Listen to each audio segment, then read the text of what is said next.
Good afternoon. I didn't just get up, I promise. I had to go to my mom's today. Took the grandkids to go see their great grandma. So played some Uno, had spaghetti. It's fun. Got some pictures. So these are the joys in life that we get to have now. Today we're going to be talking about identifying fear. What that is like. Looks like we're going to be in the 12 by 12 today.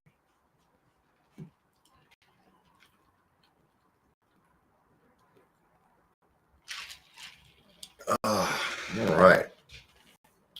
Let's go do introductions. There were a couple people here. I don't know if they left or what happened there. So, welcome to Daily Trudge. My name is Dion. I'm going to be your host today. If you're here, please say hello, whether you're watching live or the rewatch. We're going to be in the 12 by 12 on page 76. If you would like to follow along, please feel free to do so. All right. So I'm going to shut this door because the wind keeps knocking it. My stomach just hasn't been feeling well the last couple of days.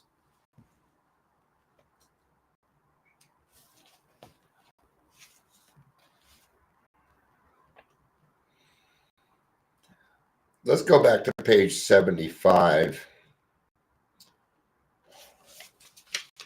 We're going to start at the top there. I like that. I like the very first line there at the top. So if you're just joining us, I'm going to start in the 12 by 12, page 75 at the very top of the page. Then in AA, we looked and listened. Everywhere we saw failure and misery transformed by humility into priceless assets. We're talking about our past there. Hi, Ingrid. Okay. Hey, yeah. You know what? It's 4th of July weekend. You're having a lot of fun, man. I'm a little jealous. I'm only a little jealous, though, because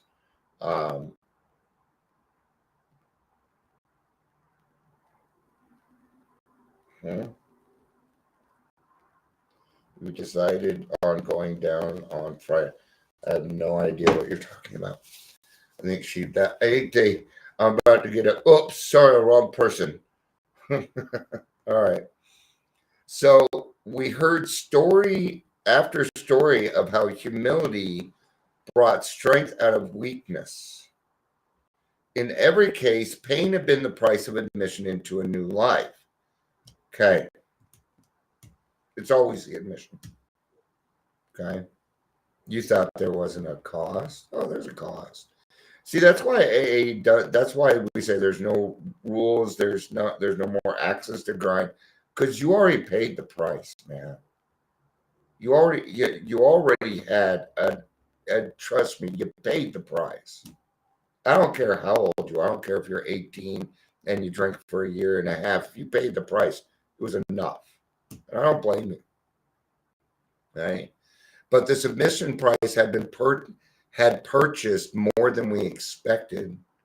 It brought a measure of humility, which we soon discovered to be a healer of pain. We began to fear pain less and desire humility more than ever. I'm going to tell you something. When I'm in turmoil, I'm in physical pain. When I'm depressed, when I'm like really depressed, I'm in physical pain, my actual physical pain. Does that happen? I think that, for men, that I know that happens. I was just talking with a guy yesterday. The more we beat up on ourselves, the more our bodies will it'll go against it, man. And you will get not just an emotional pain or a mental, but a physical pain from it. A positive attitude can actually make your body less painful. Oh, it hurts, it hurts, it hurts. Or you're telling your brain, right? We add to this. We create more misery than we need to. I did this. During this process of learning about humility, the most profound result of all was the change in our attitude toward God. And this was true whether we had been believers or unbelievers. We began to get over the idea that the higher power was some sort of bush league pinch hitter to be called upon only in an emergency. Call it, the foxhole prayers. Why is my phone ringing? It's always him. All right. What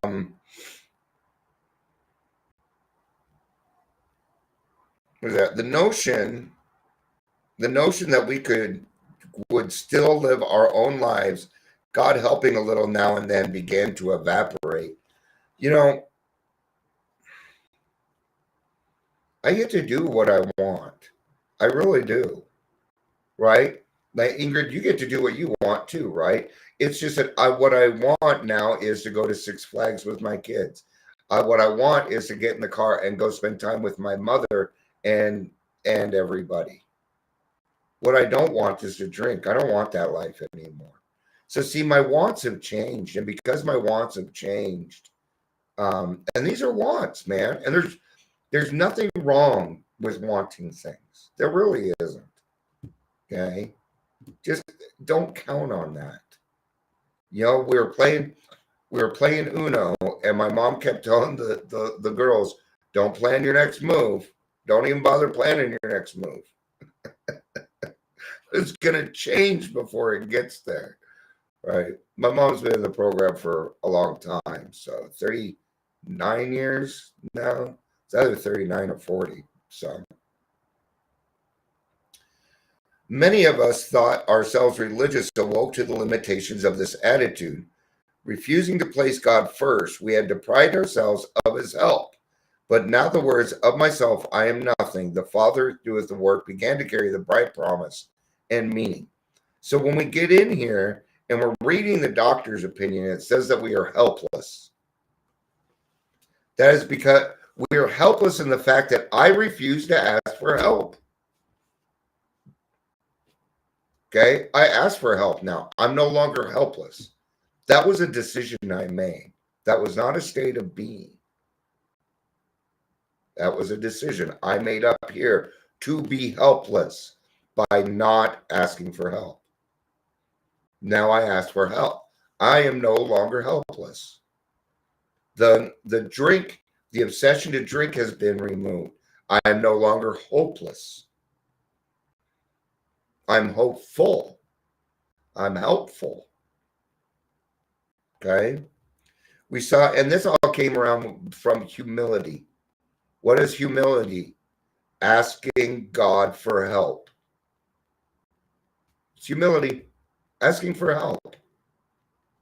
It is that simple. Not easy, but very clear cut in the sense of what it's supposed to be. That's it.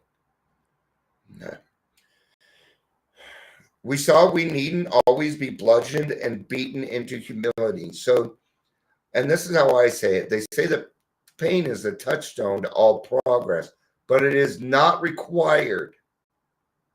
When you decide to make character building and growth and humility a part of your daily living, you're going to get a lot more from it because you're more open-minded, you're more willing, and the more open-minded you are, the more you can see.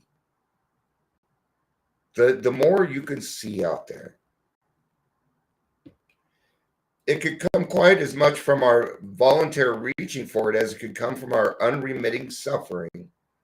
A great turning point in our lives came when we sought for humility as something we really wanted rather than something we must have. Did you hear it? Something we wanted. I want humility now. I know what comes with it. Serenity comes with it. Joy. The things the things in life that give me that ease and comfort that I need by taking a few drinks. That's me. Okay. All right.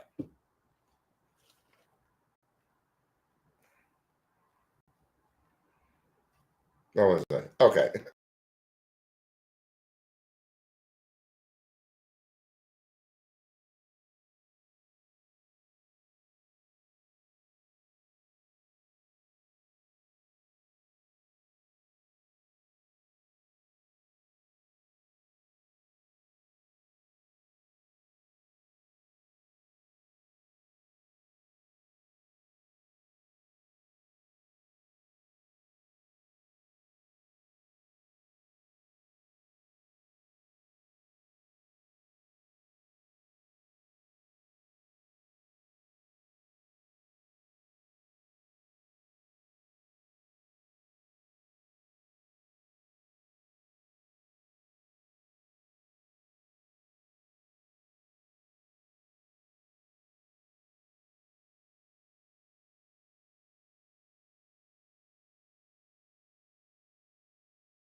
And I'm fucking muted. All right. Nobody's heard this, and I think Ingrid wants to tell me, but I'm just gonna wrap it up. All right. Thank you everybody for being here. I love you. Peace out.